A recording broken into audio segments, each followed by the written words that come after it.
जिंदगी में किसी देवालय को गया, ना गोदावरी के तट पर रहने के बाद वो किसी शिवालय को गया। वो तो केवल गोदावरी के तट पर रहकर एक कार्य करता था, मैं गोदावरी के जल को उठाता था और किसी एक शिला पर डाला करता था। गोदावरी के जल को भरता था और एक शिला पर डाला करता था। वो ये भी नहीं जानता था कि ये शिवलिंग है कि शिला है कि कोई देवता है कि कोई देवी है कि कोई स्थान। केवल जल भरता गोदावरी का और डालता। शिव महापुराण की कथा कहती है, माँ गोदावरी का जल एक ऐसा जल है जिसका मात्र स्पर्श कर लेने से शिव की करुणा प्रारंभ हो जाती है, शिव की कृपा प्रारंभ। माँ गोदावरी का जल एक ऐसा जल है, माँ गोदावरी का जल एक ऐसा जल है जिसका स्पर्श मात्र, जब जीव केवल गोदावरी के जल का स्पर्श मात्र करता है तो शंकर की करुणा आप रूप उस पर होना प्रारंभ हो जाती है। गोदावरी के जल की इतनी मात्र।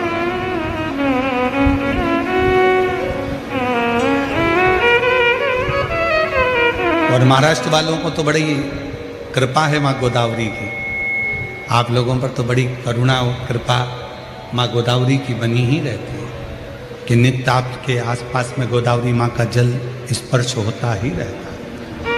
आनंद पूर्व समय में, पूर्व जन्म में गोदावरी के तट पर रहते थे, गोदावरी का जल लेकर एक शिला पर डाला करते थे, गोदावरी का जल भरकर शिला पर डाला करते थे।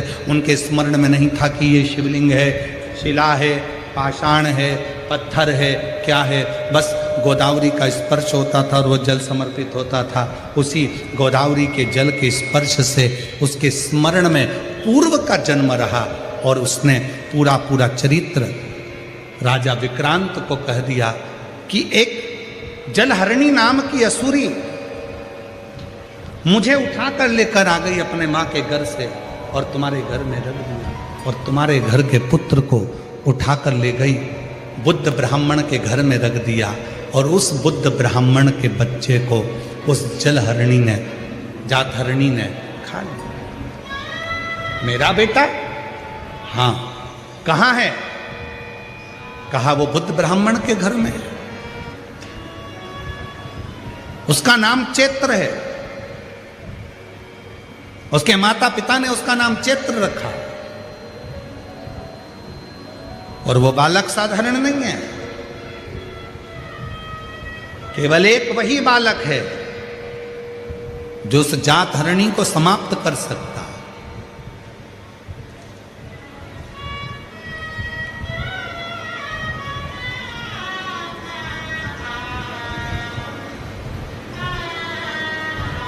राजा विक्रांत उस बच्चे का कहना मानकर बुद्ध ब्राह्मण के घर पहुंच गए, और बुद्ध ब्राह्मण के घर जाकर कहा कि महाराज ब्राह्मण देवता, आपके घर में जो पुत्र है ना वो मेरा पुत्र है, मेरा पुत्र, मैं राजा विक्रांत, मेरा बेटा आपके घर में है। बुद्ध ब्राह्मण ने कहा यदि वो आपका बेटा है तो मेरा बेटा कहाँ गया? तो कहा उसको तो जातहरणी खा गई, जातहरणी खा गई।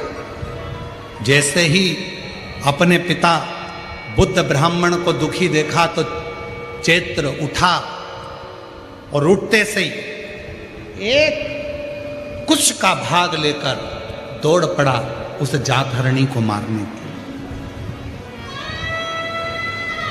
जातहरणी हाथ जोड़कर खड़ी हो गई, तुम मुझे मत मारो। जिस घर में बच्चे का जन्म होगा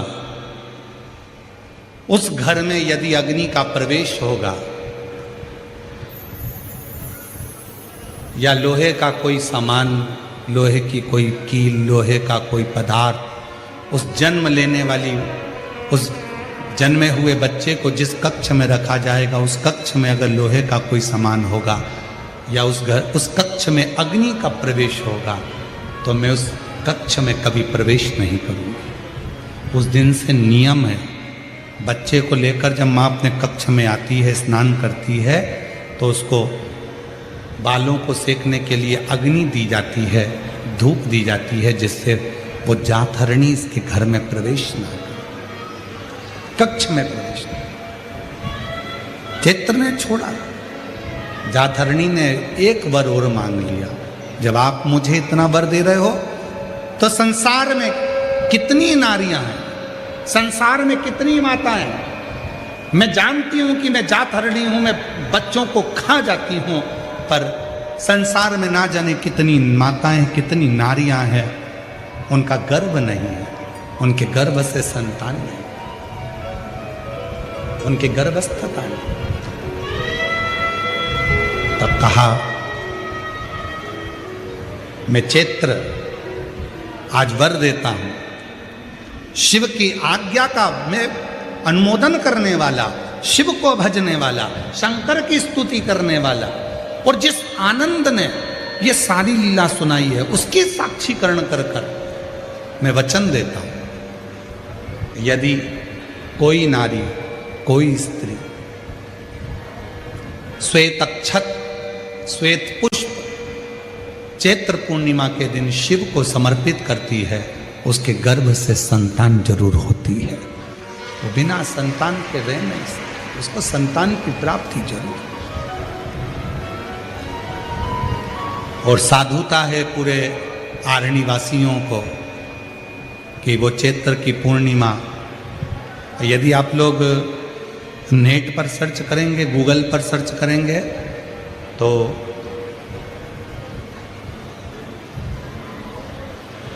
साउथ में, दक्षिण में जो चैत्र की पूर्णिमा होती है उसे शिव झूलन पूर्णिमा भी कहते हैं। दक्षिण में कल भगवान शंकर को झूले में शिवलिंग को रखकर झुलाया जाता है। कल की जो पूर्णिमा है चैत्र की, उसको शिव झूलन पूर्णिमा भी कहते हैं दक्षिण। कल हनुमान जी की जन्मोत्सव की पूर्णिमा चैत्र।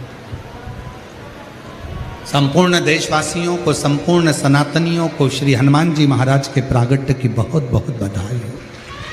शिव जी का अंश स्वरूप भगवान श्री हनुमान जी महाराज प्रकट हुए कल चैत्र पूर्णिमा। जैसे बैसाख और ज्येष्ठ 2 महीने ऐसे होते हैं जिन 2 महीने के किसी भी 2 प्रदोष पर यदि अनार का पुष्प शंकर भगवान को समर्पित करा जाता है, भगवान शिव जी को अगर अनार का पुष्प समर्पित करा जाता है तो संपदा की कमी नहीं होती, कभी वैभव की कमी नहीं होती। केवल 2 महीना ऐसा होता है, एक होता है बैसाख का महीना, एक होता है ज्येष्ठ का महीना।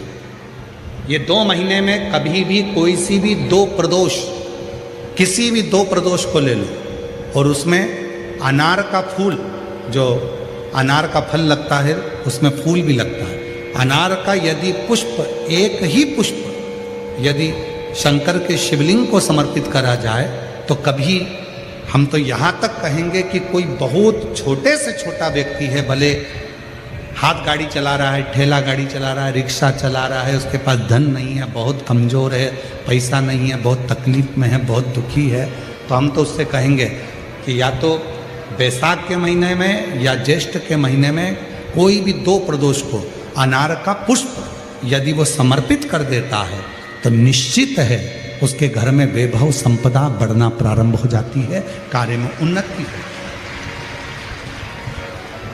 एक पत्र है, अच्छा है,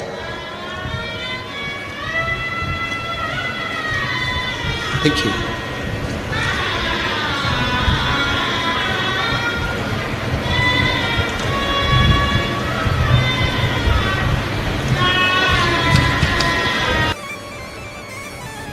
माँ गोदावरी के तट पर मुझे गोदावरी नदी के जल का जो प्रताप मुझे मिला है वो प्रताप कोई साधारण नहीं। माँ गोदावरी के जल का मैंने जो स्मरण करा उसका फल मुझे ये मिला कि आज भी मुझे मेरे पूर्व का जन्म का स्मरण है।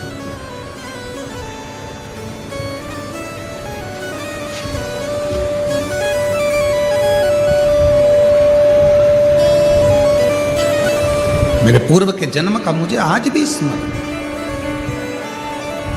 और मैं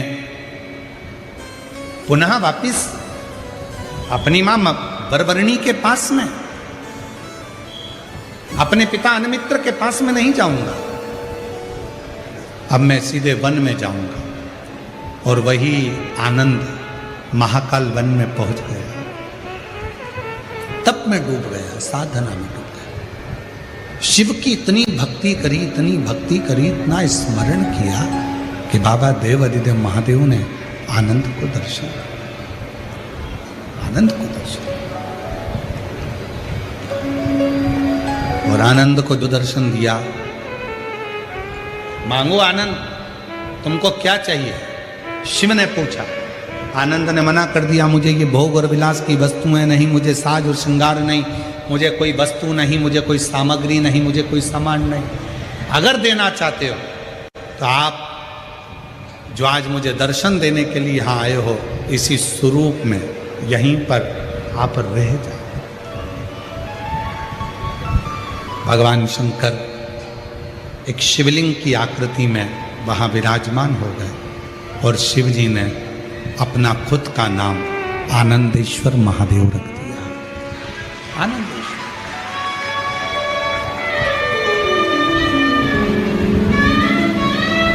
शिव जी ने अपना नाम आनंदेश्वर महादेव रख दिया।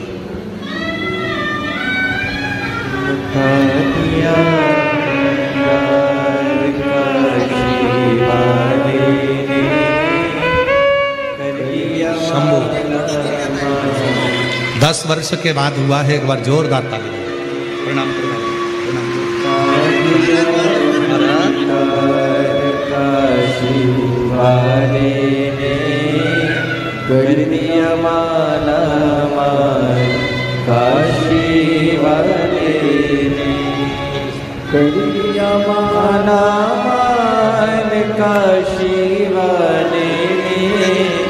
कर दिया माला मान काशी